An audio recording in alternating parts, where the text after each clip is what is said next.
మరి ఇషాన్ కిషన్ ని ఎక్కువ ప్రైస్ పెట్టి తీసుకోవడం కూడా జరిగింది సన్ రైజర్స్ హైదరాబాద్. ఎందుకంటే అటువంటి బ్రాండ్ ఆఫ్ క్రికెట్ తను ఆడతాడనే నమ్మకంతో మరి ఈ ఏడాది అయితే ఒక సెంచరీ కొట్టాడు. అండ్ లాస్ట్ బిఫోర్ మ్యాచ్ లో 94 రన్స్ కూడా స్కోర్ చేస్తున్నాడు. సో ఓవరాల్ గా ఈ సీజన్ మొత్తం ఇషాన్ కిషన్ పర్ఫార్మెన్స్ కి మీరు ఇచ్చేటువంటి రేటింగ్ ఎంత సుమన్?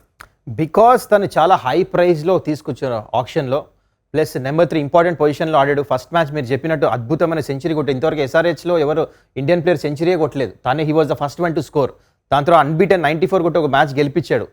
బట్ ఇన్ బిట్వీన్ పర్ఫార్మెన్సే లేదు. ఆ పర్ఫార్మెన్స్ కూడా ఎట్లా లేదంటే వెళ్తున్నాడు వస్తున్నాడు, అది టీంకి ఎఫెక్ట్ అయిపోయింది. నెంబర్ 4 నెంబర్ 5 మీద ప్రెషర్ పెరిగిపోయింది. అవుట్ కాకుండా కూడా వెళ్ళిపోయాడు అవుట్ కాకుండా కూడా వెళ్ళిపోయాడు నిజంగానే. సో ఇలాంటి సిచ్యువేషన్స్ ఉన్నాయి కాబట్టి I will be giving him only 2.5. I know I being harsh, కానీ చూడండి ఆల్రెడీ తను ఇండియాకి ఆడాడు, తన మీద చాలా 11.5 crores స్పెండ్ చేశారు. You have to because of him ఇంత డబుల్స్ స్పెండ్ చేస్తాం వల్ల మంచి భూవీ లాంటి బౌలర్స్, నటరాజన్ లాంటి బౌలర్స్ తీసుకోలేకపోయాం ఆప్షన్లో. So that's why I feel 2.5 for Ishan Kishan.